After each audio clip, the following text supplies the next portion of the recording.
ビルス様、何かコメントは。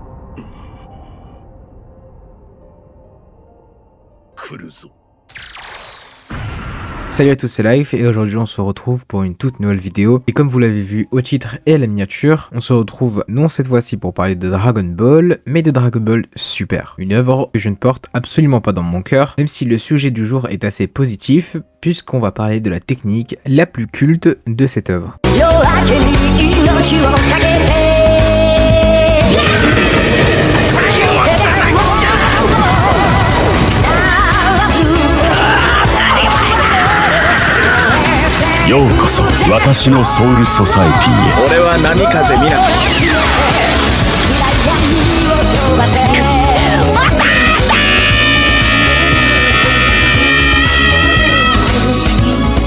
L'idée de cette vidéo m'est venue directement après avoir regardé une scène de Dragon Ball Super qui était la transformation de Goku en Super Saiyan divin. Et comme j'avais fait déjà une vidéo auparavant sur le Super Saiyan God, est-ce que j'attendais de Dragon Ball Super suite à cette transformation? Je me suis interrogé sur l'utilité des transformations dans Dragon Ball Super. Et la transformation en Super Saiyan God dans Dragon Ball a été la transformation la plus réussite selon moi. C'est une transformation totalement sensée, utile et qui a une histoire et un développement derrière elle. Elle en a été même intrigante et a poussé tous les fans tellement de théories et de contexte derrière. On voulait en savoir plus sur Yamoshi, plus sur le Super Saiyan et les cellules S qui le composent. Mais cependant, comme l'ont annoncé les réalisateurs, avec Dragon Ball Daima, Dragon Ball Super n'a été à but que lucratif. Il n'était là que pour faire de l'argent. Toriyama n'a eu aucune implication dedans. Et ça a été l'argument principal pour promouvoir Dragon Ball Daima qui sortira en automne 2024. Puisque ça a été l'argument principal afin de promouvoir Dragon Ball Super en 2015. Mais ici, cela a été approuvé par Toriyama avec son propre discours, disant que dans Dragon Ball Daima, il a été réellement présent. D'ailleurs, les réalisateurs l'ont dit eux-mêmes, ils n'étaient pas du tout partants pour le projet Daima, mais c'est en s'intéressant à l'œuvre et ce qu'avaient proposé les réalisateurs que Toriyama s'y est mis beaucoup plus profondément et a rectifié des lignes de dialogue, des synopsis et a enrichi profondément le lore dans lequel apparaîtra Dragon Ball Daima. Chose qu'il n'a absolument pas fait dans Dragon Ball Super et on a utilisé subtilement son nom afin de faire de lui tout simplement une preuve commerciale. Mais quand je dis ça, on dirait qu'on a volé Toriyama, mais non, Toriyama était d'accord, il a pris son chèque. J'ai envie de dire, en tant que personne de 65 ans, on en a marre de dessiner sa propre œuvre et qu'on vous propose un bon chèque pour utiliser votre nom, qui dirait non, sincèrement. Et ça a extrêmement bien marché. D'ailleurs, c'est pour cela qu'aujourd'hui, l'animé Dragon Ball Super risque de ne plus sortir. C'est mon avis, je pense qu'on n'aura jamais de suite de Dragon Ball Super en animé. Et ce n'est pas par rapport à tous les autres mangas, on doit attendre que le manga sorte avant l'animé, puisque Dragon Ball Super était sorti en animé avant le manga, que Toyotaro, lui, avait feuille blanche et faisait ce qu'il voulait avec le manga de Dragon Ball Super. D'ailleurs, c'est pour cela que les événements de l'animé et du manga sont totalement différents. Cependant, ce qui me dérange le plus avec les transformations, ce n'est pas qu'ils ne viennent pas de Toriyama ou qu'elles n'ont pas forcément d'extrême complicité, même si pour moi c'est très important, mais le problème majeur est par exemple l'impact des coups. Dans Dragon Ball Z, justement, transformation de Goku en Super Saiyan 3 a fait trembler l'univers entier et aller même au-delà de l'univers jusqu'à se faire ressentir chez les Kaio. La transformation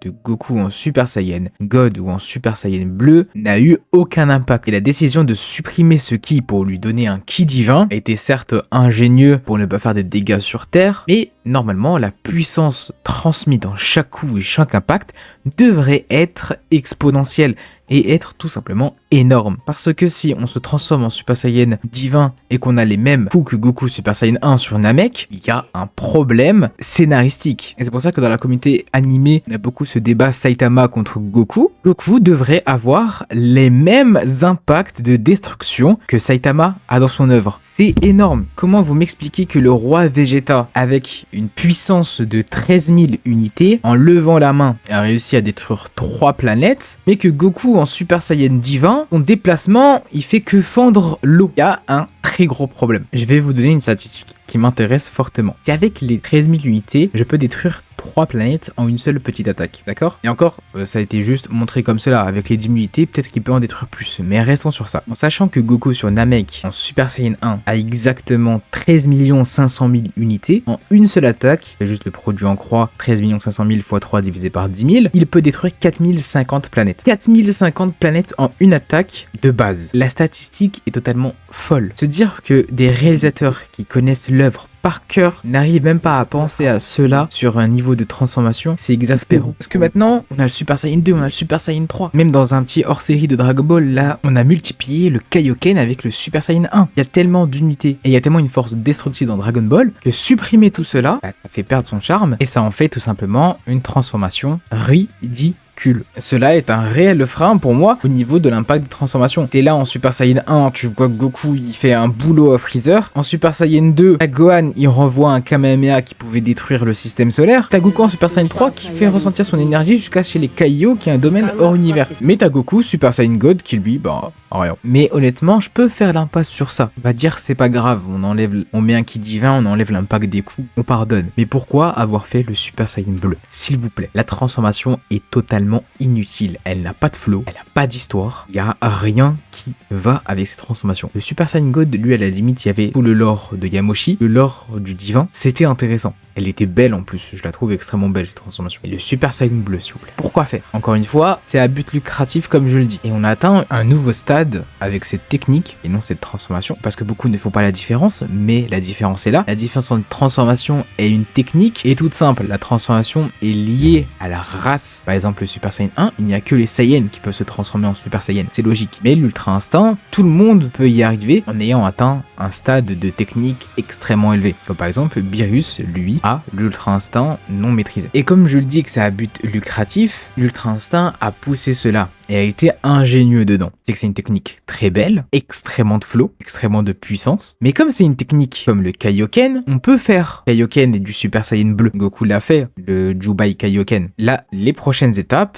seront tout simplement mélanger Ultra Instinct au Super Saiyan 1, au Super Saiyan 2, au Super Saiyan 3, jusqu'à atteindre le Super Saiyan bleu. Je crois qu'il l'avait même déjà fait, un truc comme ça. Je ne sais pas, j'ai pas vraiment lu le manga. Ça atteindra ce stade-là. Et tout ça pour vendre plus de figurines, plus de goodies, plus d'argent et ne jamais s'arrêter. Et Dragon Ball perd tout son charme. On passe d'une œuvre avec une histoire, un développement, un impact générationnel énorme à de la daube pour enfants de 12 ans qui sont contents de voir Goku crier en se transformant et en mettant des Kamehameha à tout va, sans aucun fond derrière. Honnêtement, ça fait mal à Dragon Ball. Et ça fait mal au génie qu'a laissé Toriyama. J'espère que l'anime ne reprendra jamais. C'est tout ce que je lui souhaite. Rester comme cela et indéfiniment. Faisons place à Dragon Ball Daima qui lui a l'air, ma foi, de proposer quelque chose de plus intéressant. Même s'il sera à but lucratif, il le sera beaucoup moins que Dragon Ball Super, je pense. Parce qu'on annonce à ce qui paraît que 25 épisodes. S'il y a une transformation dedans, je prends. Parce qu'il en faut toujours une. Ça serait extrêmement intéressant de voir une autre forme de Goku ou autre. S'il y en a pas, je prends aussi.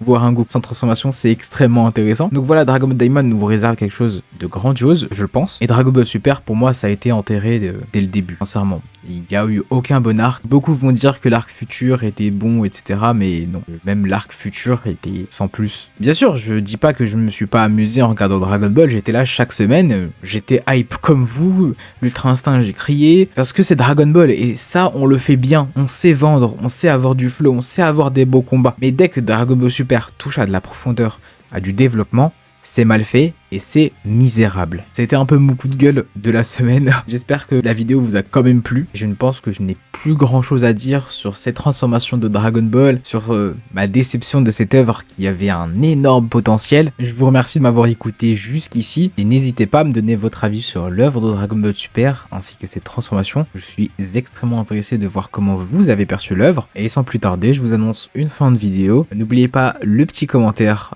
l'abonnement ainsi que le petit j'aime. Et moi je vous dis portez-vous bien et à la prochaine.